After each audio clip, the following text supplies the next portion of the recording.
तो money and credit, ठीक है। सबसे पहले हम पैसे के बारे में पढ़ेंगे, पैसा होता क्या है। तो पैसे के दो यूज़ होते हैं। एक तो होता है कि गुड्स और सर्विसेज के ट्रांजैक्शन, ट्रांजैक्शन मतलब खरीदना। तो पैसे का हम कहाँ इस्तेमाल करते हैं, गुड्स और सर्विसेज को खरीदने के लिए।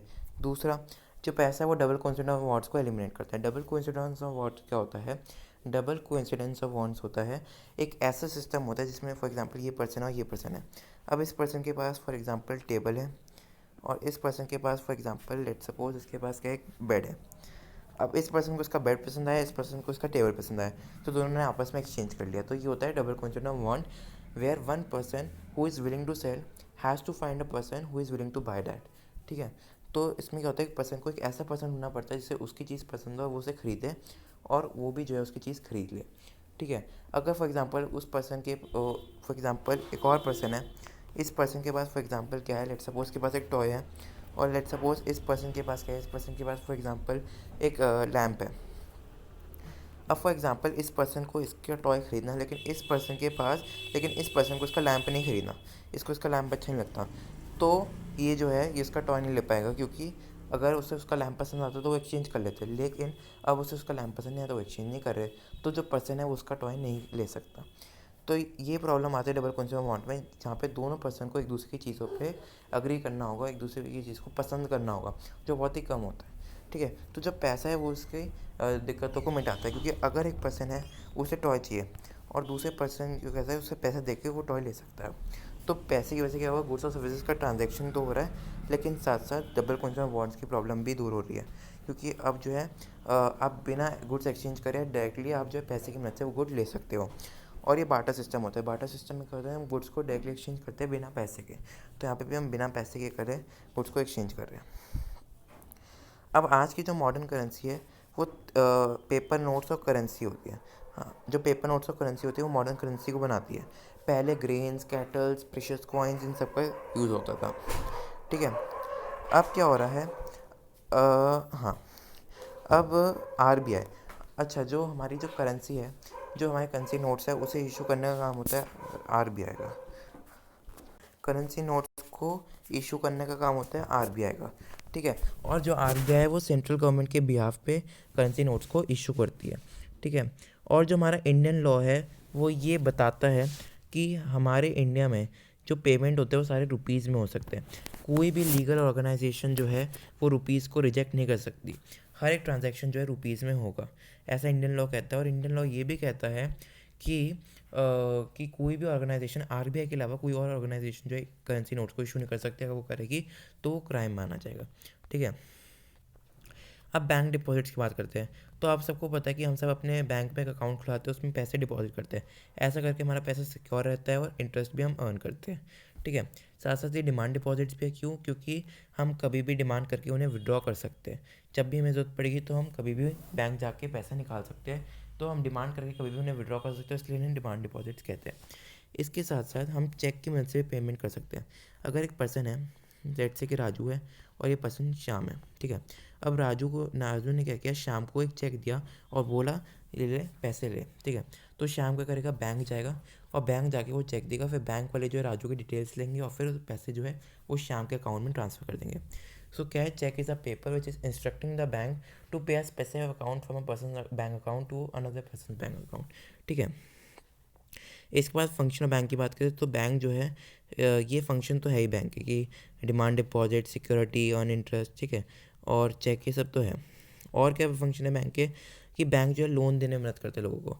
तो जितना भी पैसा हम बैंक में डिपॉजिट कराते हैं उसका 15% बैंक अपने पास रखता है, क्योंकि किसी भी समय कोई भी पर्सन आके अपना पैसा वापस ले सकता है बैंक से। तो बैंक जो है 15% पैसा रखता है ताकि वो इनमें से लोगों को दे दे जो भी विड्रॉ करना है। बाकी का जो थोड़ा बहुत 55% पैसा है वो लोन्स के लिए लगाता है, ठीक है, ताकि जो लोग हैं, क्योंकि लोग जो है इकॉनमिक एक्टिविटीज़ करने के लिए लोग लोन लेते हैं, तो वो इन 55% में से लोगों को लोन देते हैं, ठीक है।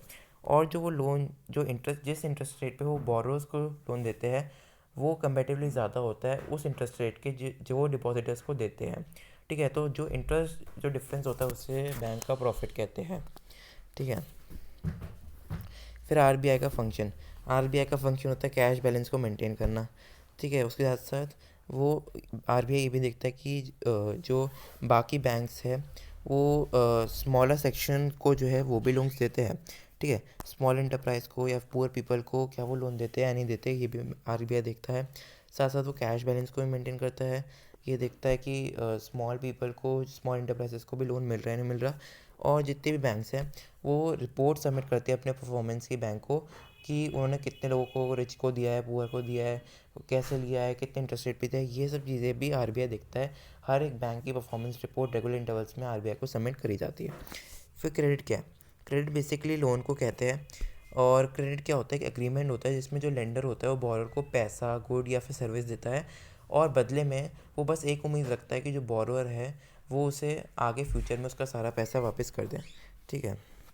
इसके बाद जो क्रेडिट होता है, ठीक है, इसके बाद क्रेडिट जो है कुछ केसेस में पॉजिटिव रोल की तरह एक्ट कर सकता है। पॉजिटिव रोल की तरह कैसे? अब फॉर एग्जांपल किसी पर्सन ने लोन लिया, अब लोन लेकर हो सकता है कि उसका प्रॉफिट बढ़ जाए और वो जल्दी बैंक को पैसा भी लौटा दे, तो यहाँ पर पॉजिटिव रोल। नेगेटिव रोल कब? फॉर एग्जांपल किसी पर्सन ने लोन लिया, अब क्या हुआ कि जिस पर्सन के लिए उसने लोन लिया ठीक है, जिस काम के लिए उसने लोन लिया, अब हो सकता है उसका काम वो पूरा फेल हो जाए, तो उसके पास पैसे नहीं आए, तो इस केस में क्या हुआ कि उसके इनकम भी घटी, साथ साथ वो डेट ट्रैप में फंस गया, यानी कि अब वो और लोन लेगा ताकि वो उस पैसे को रिकवर कर सकते, तो इससे वो डेट ट्रैप में फंस जाएगा। ठीक है। अब टर्म्स ऑफ क्रेडिट, अगर मैं क्रेडिट ले रहा हूँ किसी भी बैंक से या किसी भी जगह से बैंक से, ठीक है, तो मुझे 4 चीज़ों को फुलफिल करना पड़ेगा। एक है इंटरेस्ट रेट, ठीक है। दूसरा कोलेटरल, कोलेटरल एक एसेट है, एक चीज़ से है या फिर एक ज़मीन है, जायदाद जो भी है, जो एक बोरोर ओन करता है। और ये बेसिकली जो जब भी बैंक जो है किसी पर्सन को लोन देता है तो हमेशा कोलेटरल देखता है, मतलब एक एश्योरिटी होती है कि अगर कोई बोरोवर जो है वो पैसा नहीं दे पाता है उसको, तो वो बदले में क्या लेगा, बोरोवर की वो चीज़ ले लेगा जो बोरोवर दाव पे लगाता है। अब वो लैंड, बिल्डिंग, मशीन कुछ भी हो सकता है।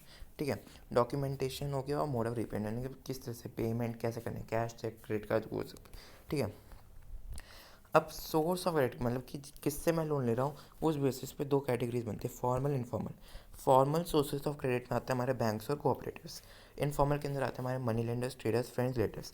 जो फॉर्मल सोर्स ऑफ क्रेडिट होता है वो less rate of interest charge करता है, और इनफॉर्मल जो है high rate of interest charge करता है, जिसकी वजह से फॉर्मल सोर्स ऑफ क्रेडिट में इनकम बढ़ती है। और इसमें क्या होता है कि इसमें हम डेट ट्रैप में ज़्यादा फंसते हैं। ठीक है। इसमें पर्सन की लाइफ ज़्यादा बेटर होती है, इसमें कम होती है। इसमें कम क्यों होती है? क्योंकि इसमें डेट ट्रैप में फंस जाते हैं। और फॉर्मल सोर्स ऑफ क्रेडिट में क्या होता है कि इसमें आरबीआई सारी चीज़ों को सुपरवाइज कर रहा होता है, लेकिन इनफॉर्मल के अंदर कोई भी ऑर्गेनाइजेशन सुपरवाइज नहीं करती, इसलिए आपके जो ये सब है ना मनी लेंडर्स, ये सब ये क्या है, अनफेयर मीन्स यूज़ करते हैं वापस लोन लेने के, और ये जो है जो बोरोवर को एक्सप्लॉइट करते हैं। अगर हमारे देश में लोन एक्टिविटीज़ को देखें तो रूरल एरियाज़ में फॉर्मल सेक्टर का बहुत ही स्लोली एक्सपैंड कर रहा है, बल्कि एक्सपैंड भी नहीं कर रहा, बहुत ही लेस इफेक्ट है।